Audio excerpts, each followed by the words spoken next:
Okay, sorry that video didn't work, but I hope you watched it.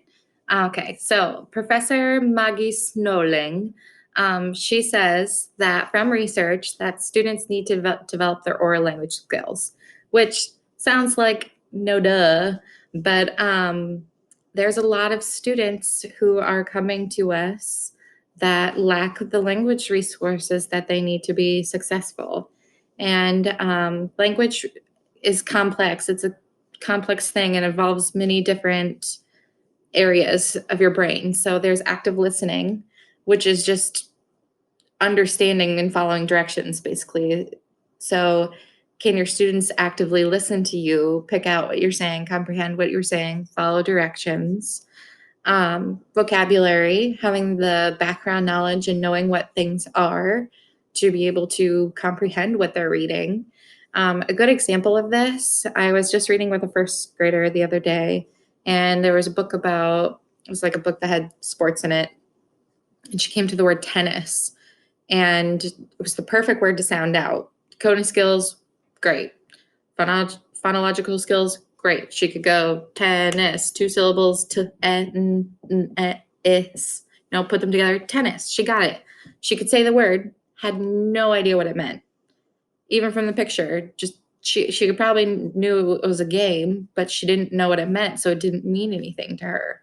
So if our students have these decoding skills, but they don't have the background or the oral language skills to be able to even understand what they're reading or what they're doing, they're going to struggle, first of all. And second of all, it's not going to be enjoyable to them at all.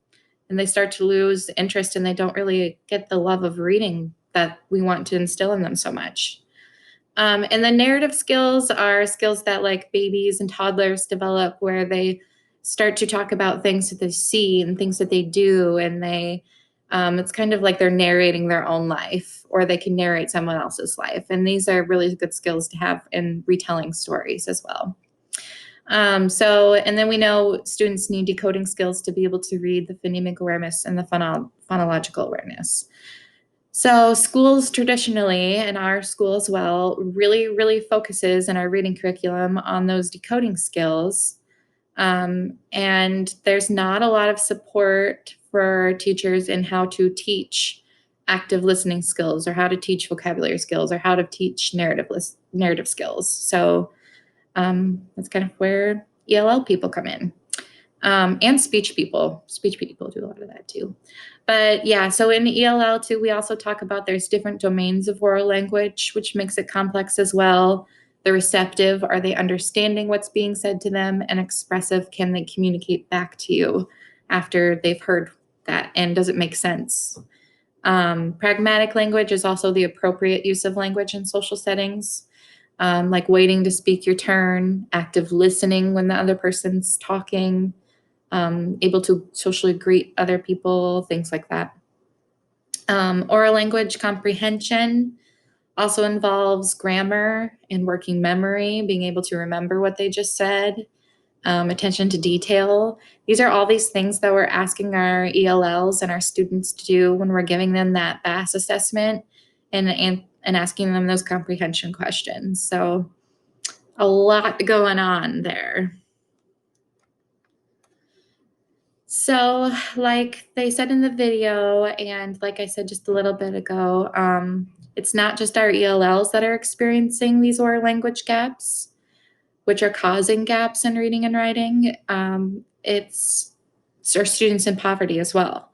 So students from higher income families by age 3, they hear on average 45 million words a day, whereas children from lower income families hear on average 15 million words. So it's known as the 30 million word gap, which is huge. And I'm sure you guys, sorry if this is a little blurry, but have seen something like this before, where it shows the amount of vocabulary words over here. I'm pointing like you can see over here, and how old by age. And then high SES is way up here, skyrocketing with vocabulary acquisition, because they have access to resources and they can go places and do things, and lower SES down here. So it's our jobs as teachers to meet students where they're at and try to close that achievement gap, right? So these are things that will help do that, which is why I'm so passionate about it. So the best way for our students to acquire oral language is by exposing them to sophisticated oral language.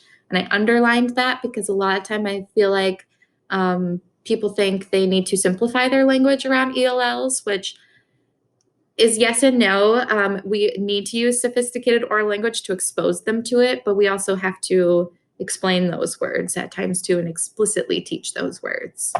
So no student comes to school fluent in academic language. It must be explicitly taught.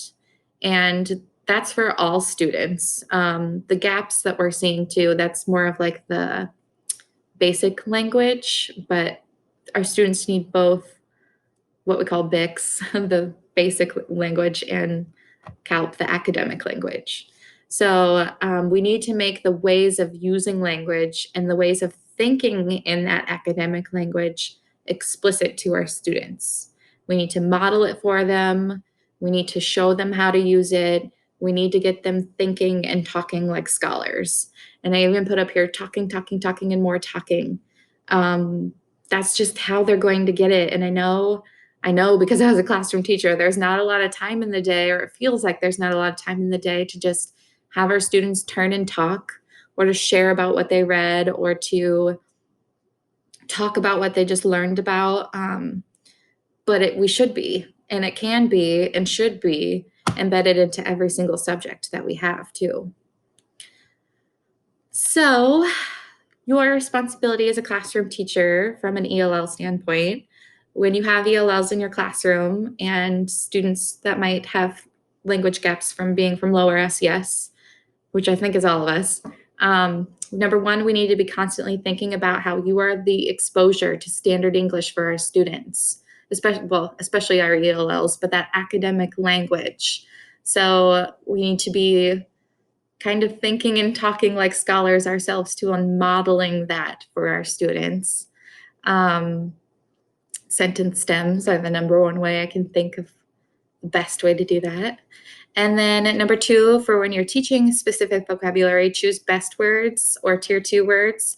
I'll show you guys what I mean with how easy that is in today's day and age with our curriculum. But also, things that won't be in our curriculum are like the questions you might want to ask students, especially for like your FAs, and how you want them to answer. You really need to think about the words in those questions that you're asking them and what words might be confusing to them. And also think about how you want your student to answer.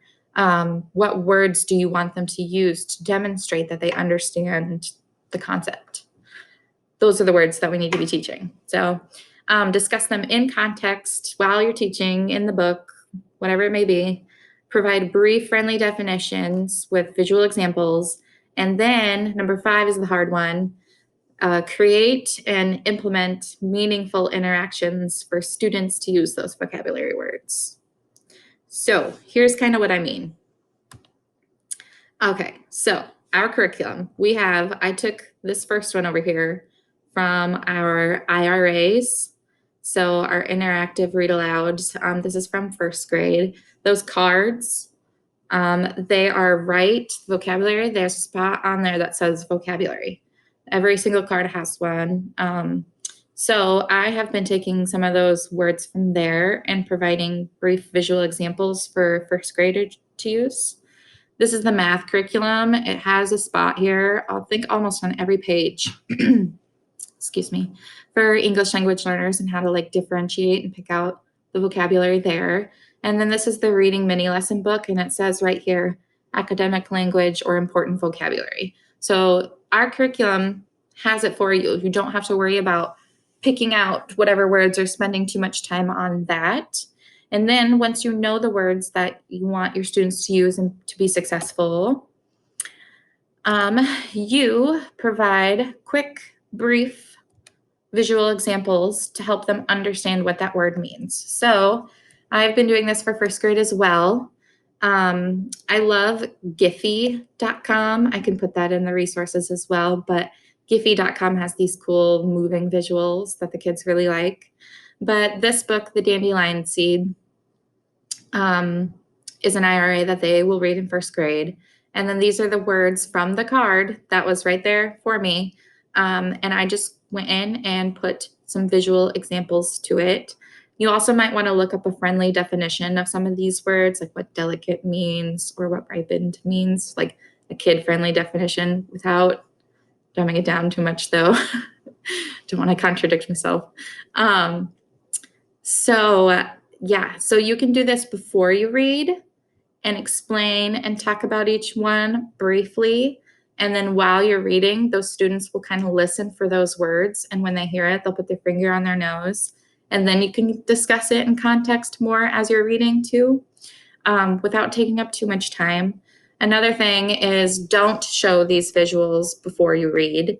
And then as the word comes up in the book, you ask the students if they know that word, what it means, and then you'll have your visuals ready on the flip chart to show them an example of what it means. And then you'll want to keep like a note of all the vocabulary words that you teach in your IRAs or your mini lessons or math or science, and provide meaningful interactions for them to use them throughout the week. So let me go back here. I'm gonna give you guys this handout, but one of the ways that I really like to quickly practice vocabulary and oral language is something that I call quick questions. And it's basically you prepare questions that are about the vocabulary words that you already taught, and they're prepared, and you would take like 3 to 5 minutes every day, ideally every other day, when you're in the lunch line, before recess, before they go home, whenever, to ask them some of these quick questions and keep them in thinking still about those vocabulary words and how they're used in different ways in different contexts. So there's 3 different types of quick questions. There is which is which would, there's similar meanings, and there's word associations, which are kind of a higher DOK. But which is which would, you simply say, so you have a variety of vocabulary words that they're thinking about, that you show them or tell them to remind them. And then you say, like, which word means the exact words that somebody else said? And the answer would be quote. So I'm using the example of the vocabulary word quote in this. So quote means the exact words that somebody else said. Which word could I use in my paper instead of as said by? Which would you want to hear a quote by? Martin Luther King Jr. or Rosa Parks? Similar meanings, you ask how 2 words are alike. So how is the word quote like the word cite? Like I'm citing somebody in my paper. The word associations, like I said, they're really fun, but they're kind of like a higher DOK that gets them really thinking more, which I think is awesome. It's fun. If someone were to quote you, what would they say? What is a quote that you always say? Mine's silly goose. I say silly goose like way too much. The kids would say that too. What would make you quote, the best and most beautiful things in this world cannot be seen or heard, but must be felt with the heart? So just different fun ways of interacting with those words and asking them and getting them to think about it. I think that's a really fun, quick way to implement them. Another thing is I have all these great, go away, online resources. So there's some of these you can type in a vocabulary word list, like vocabulary.com, and it will create these fun like quizzes and things for you. So you could go ahead and create those and have the students work on it on their Chromebooks as something to do. Hang on, I'm gonna go back here. VisuWords is another one where you type in the word and it gives you like other meanings of the words. So I want to show you this really quick. It'll show me one right here. So, oh, that's a hard one. Treatment intervention. How ironic is that? That I'm up here for treatment. That's really funny. Okay, if I type in like the word jump, it'll give you like all the other words off of it. So synonyms like leap, startle, start. I would have to look at this a little bit more to see how useful it is, but it's kind of cool that it gives you like word associations that can maybe help you come up with some of those questions. Freerice.com is fun. This isn't for specific words. It's just like in general vocabulary, meanings, synonyms. But every time you answer a word correctly, so this one is final means terrific, rich, speedy, or last. It means last. And every time I get a question right, it donates a grain of rice to a country in need, which is really cool because actually the 3 top countries in like famine or a global food crisis, you would say the 3 top countries that need food are Afghanistan, Congo, and Yemen. So it's really cool to be able to answer vocabulary and practice oral language while donating food to people in need. I think that's so cool. So that's freerice.com. Spellingcity.com is great. This has all sorts of fun free games on here that have to do with phonemic awareness and the oral language. So my favorites down here are the which word sentences, or which word definitions. Parts of speech is great too. Sentence unscramble. All of these are awesome. Free. Spelling City. There's more on here that you can mess around with, but online resources, great quick way to implement vocabulary and oral language into your day. Okay, I feel like I've talked so much, but I would like you guys to take some time to look at your lesson plans, look at your curriculum, look at where those vocabulary sections are and everything.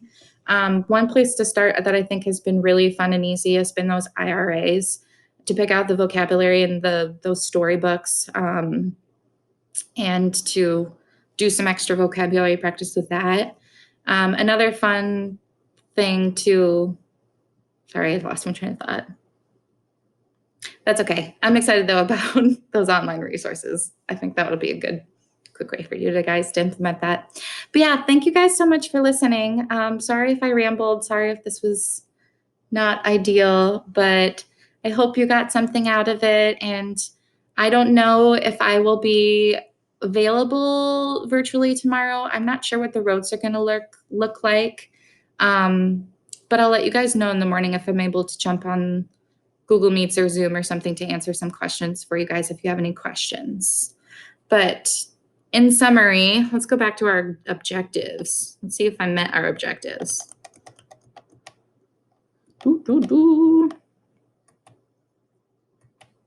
Okay. So do you think you could tell someone how oral language is imperative for early reading? And do you think you have some quick, easy ways to implement oral language and vocabulary?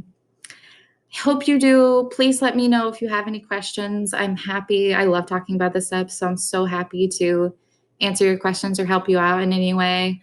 Like I said, I don't want to put another thing on your plate, but this is something that I think will really, really help our ELLs. It's just more time for them to use and access that academic language. And yeah, I'm going to stop there before I embarrass myself. Okay, have a good rest of your day, guys. If I can stop this too. Help. Okay, wait, is it up here? Yep, I got it.